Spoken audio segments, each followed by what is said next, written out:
It's the music that we choose. It's the music that we choose. It's the music that we choose. It's the music that we choose. Get the cool to shine.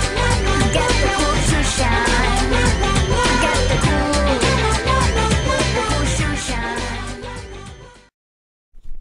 Salut à toutes et à tous, c'est Ace Knight, on se retrouve aujourd'hui pour une interview de quelqu'un d'un petit peu particulier car je ne le fais pas souvent. C'est un programmeur, il s'appelle NJMK. NJMK, à toi de te présenter. Salut à tous, donc c'est NJMK, tonton NJ pour les intimes. Je suis le développeur et programmeur de Pokémon Gem, qu'on peut trouver sur internet assez facilement, gratuitement. Et sinon dans la vie privée j'ai 23 ans, je suis étudiant au Québec, même si je suis français d'origine. Alors voilà, NJMK, le créateur et le programmeur de Pokémon Gem. Pour ceux qui ne connaissent pas, il y aura les liens dans la description pour voir la présentation du jeu. Alors NJMK, première question très simple, d'où vient le nom Pokémon Gem? Eh bien Pokémon Gem en fait ça vient de... Tout simplement le mot gem, ce que ça représente c'est des pierres précieuses, mais pas vraiment une pierre en particulier, donc c'est plus un regroupement de pierres précieuses. Qu'est-ce que je veux faire avec ce jeu? C'est regrouper des jeux avec pour la plupart des noms de pierres précieuses. Donc Pokémon Gem, voilà tout simplement pour ça. Voilà, alors tu dis réunir des jeux, donc en l'occurrence les 4 premières générations. Pourquoi va réunir justement 4 générations et non pas par exemple la première et la deuxième qui correspondent à ce qui t'a le plus marqué en fait? Au départ j'étais parti pour faire ça, un jeu regroupant les 2 premières générations. Donc style or, argent, cristal. Mais je me suis rendu compte que pas mal de personnes aimaient la 3ème génération également. Et tant qu'à mettre la 3ème génération, autant mettre la 4ème, parce qu'à l'époque la 5ème était pas encore sortie. Mais que la 5ème, comptez pas trop la voir d'ailleurs apparaître parce que je la trouve vraiment sans intérêt. Mais la 4ème génération, ouais, avait quand même certains Pokémon qui valaient le coup, donc pourquoi pas, allez, je suis parti là-dessus. Alors dans ce projet qui a maintenant plus de 3 ans, combien de personnes ont participé à travers les années? Il y en a plusieurs, la première c'est Krosk. Donc pour la base de données, pour Pokémon Script Project. Sans lui le projet aurait jamais vu le jour, c'est évident, parce que j'avais essayé pas mal de fois de le reproduire mais sans succès. Donc Krosk. Deuxième Sphinx, qui a aidé pas mal au développement du jeu, qui a surtout aidé pour le script des échanges par internet, en temps réel. Et je peux aussi citer Len qui m'a aidé sur des scripts en indé pour le projet. Et plus récemment, Suicune 31 aussi, avec lequel on échange pas mal d'astuces et de scripts entre nous. D'accord, d'accord. Et quelle a été la plus grande difficulté, enfin s'il y en a une bien sûr, donc dans la création de ce jeu, ou peut-être est-ce aujourd'hui, puisque bah, il faut répondre à l'attente qui est assez grande. La plus grosse difficulté aujourd'hui c'est que je dois passer beaucoup trop de temps sur le jeu, parce que je peux pas le laisser plusieurs jours une version buggée, je suis obligé de corriger ça tout de suite dans la journée pour mettre la correction directement, mais c'est vrai que j'ai des bugs qui sont présents depuis le départ et que j'arrive pas à corriger tout simplement, qui me bloquent, et rajoute à ça tous les petits bugs qui s'ajoutent avec le nombre incroyable de personnes qui jouent au jeu, ça va très vite de trouver des bugs et d'en rajouter, donc c'est sûr que au nombre d'erreurs que j'ai encore à corriger aujourd'hui, c'est sûr que j'ai un temps incroyable à mettre dessus encore. Et sinon, à part Pokémon Gem, est-ce que tu as d'autres projets en tête ou est-ce que tu as d'autres projets en cours? Je fais un jeu Zelda aussi dans mes heures perdues, quand je suis pas sur Pokémon Gem, pour me changer un peu les idées, et je fais aussi des projets personnels, des jeux amateurs ou ou d'autres pour mes cours, ou tout simplement par loisir pour me passer le temps. Mais comme licence officielle, j'ai Pokémon et Zelda, desquels je n'ai pas les licences, je le précise. Alors parlons maintenant donc de la sortie de cette démo 3. Après donc il y a eu la 3.11, 3.12, 3.2. Est-ce que tu t'attendais à un tel succès? Vraiment pas. Vraiment pas, je suis encore... j'ai du mal encore à me rendre compte du nombre de gens qui ont pu télécharger le jeu. C'est vrai que ça me fait plaisir parce que moi j'ai pas fait de spam, j'ai pas fait de pub abusive, c'est vraiment uniquement le bouche à oreille qui a fait que le jeu est devenu aussi populaire en si peu de temps.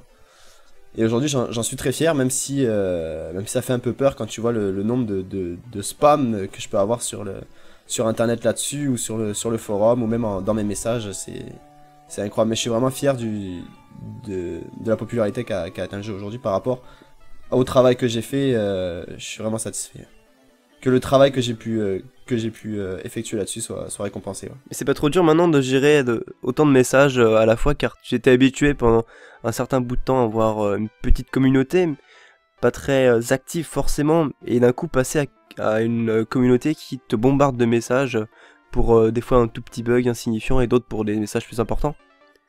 C'est pas que c'est trop dur, c'est que c'est tout bonnement impossible.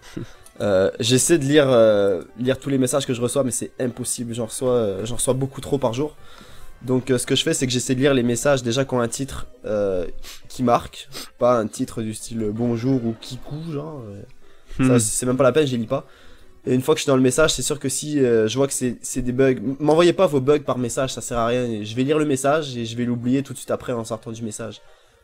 C'est pour ça qu'il y a une section rapport de bugs d'ailleurs pour recenser les bugs. Et c'est là-dessus que je vais pour voir ce qui me reste à corriger. Donc ça sert à rien de les poster ailleurs, je les lirai pas. Ou même si je les lis, je les retiendrai pas. Donc, ouais, sachant que beaucoup de bugs peuvent des fois être déjà réglés par des petites techniques avec les membres du forum qui pourront l'indiquer. Exactement. Et la plupart sont déjà référencés, donc recopiez pas les mêmes bugs, ça sert à rien, c'est une perte de temps pour moi. Alors sinon, donc faut le préciser, c'est la licence Pokémon, donc tu ne fais pas du tout d'argent dessus, c'est un jeu gratuit, donc du temps libre, etc. Comment est-ce qu'on peut t'aider simplement en étant joueur? Est-ce qu'on peut t'aider en, je sais pas, programmant, en répertoriant les bugs? Ouais, bien sûr, si vous savez scripter en Ruby, ou même si vous avez des bases en n'importe quel langage de programmation, c'est très simple de s'y mettre. Ou même en étant mappeur, même si on a utilisé une fois RPG Maker dans sa vie, on sait comment faire une map. Donc si vous voulez m'aider à rajouter des nouvelles maps pour la région de Sinnoh ou ON, faites-moi signe, m'envoyez un message ou postez dans la section recrutement, mais un message avec un titre assez clair, qui commencerait par recrutement par exemple, ou quelque chose comme ça. Des gens l'ont très bien compris d'ailleurs. Ou c'est ça, dans la section recrutement, juste à poster votre candidature pour ce que vous savez faire. Et c'est sûr que moi je suis presque tout seul, hein, je suis tout seul, mis à part l'aide qu'on peut m'apporter. Cette personne-là va m'offrir 2 maps, cette personne-là va m'aider à débugger quelque chose. Mais sinon, tout le reste du temps, je suis tout seul, donc je dis pas non à l'aide.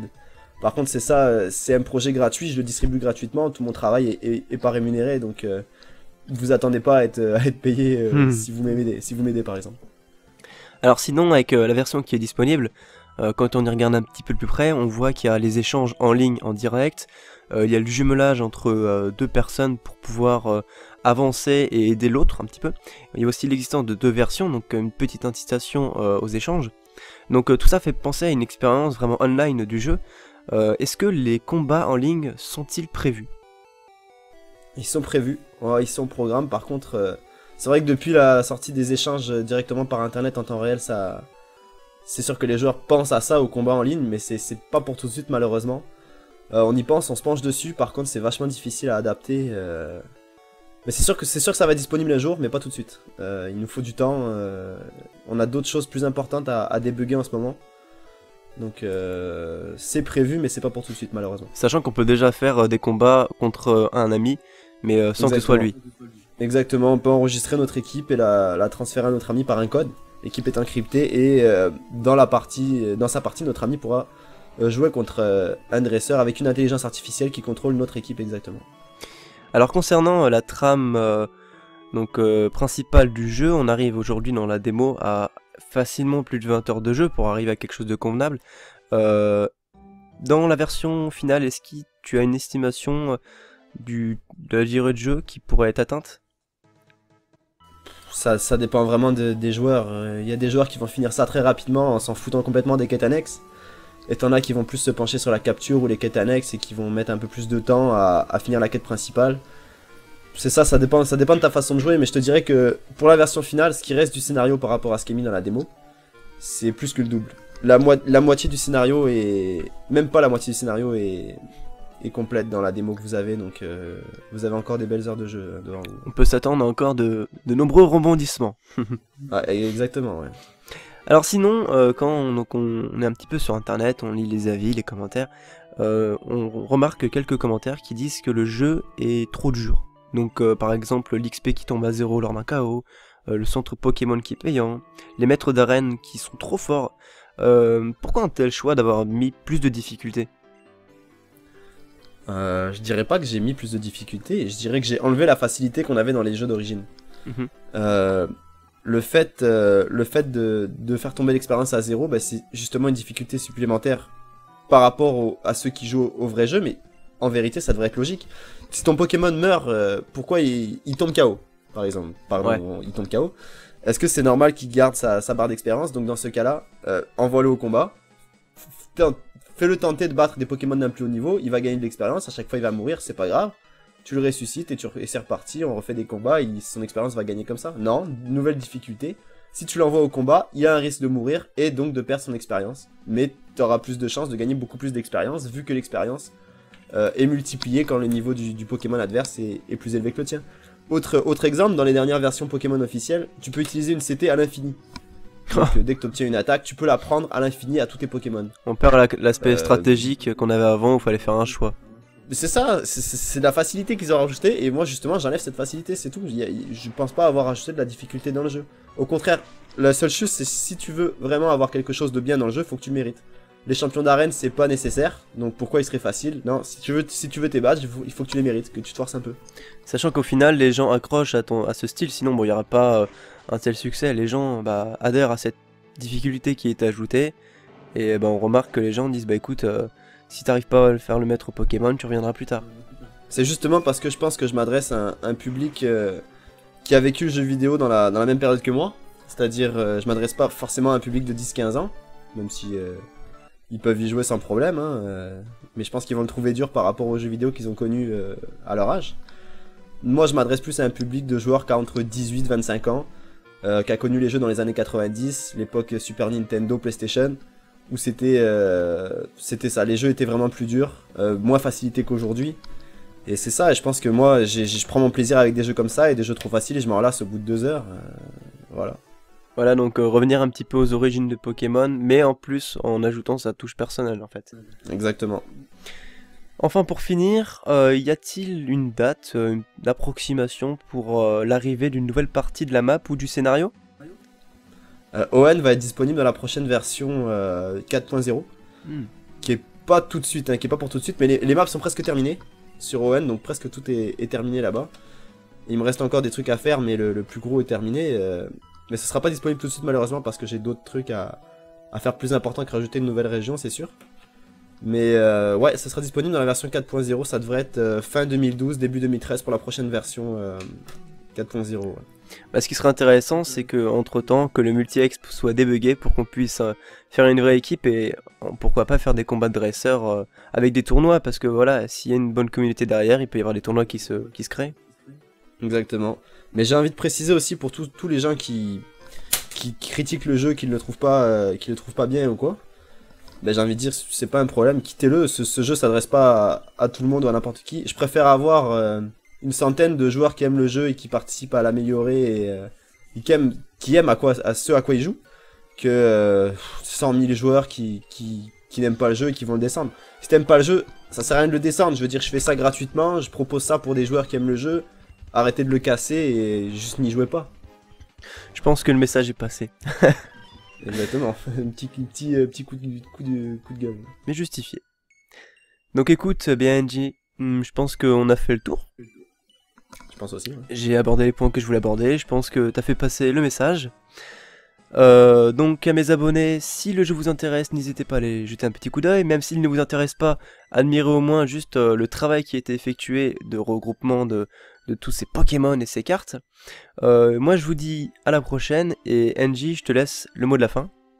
Ouais, j'aimerais juste rajouter un petit dernier truc. Pas de problème. C'est que j'ai vu sur internet pas mal de gens qui font des vidéos sur le jeu, et la plupart du temps ils racontent que des conneries, donc ils pensent avoir des certitudes sur certains points du jeu, mais ils le savent pas, ils disent des choses sans fondement. Donc si vous voulez les vraies infos officielles sur le jeu, Tonton NJ sur YouTube, tout simplement. Tonton NJ sur YouTube. Ouais bien, je pense que on va se quitter ici. NJ, merci. Un plaisir. Et à la prochaine tout le monde. Salut.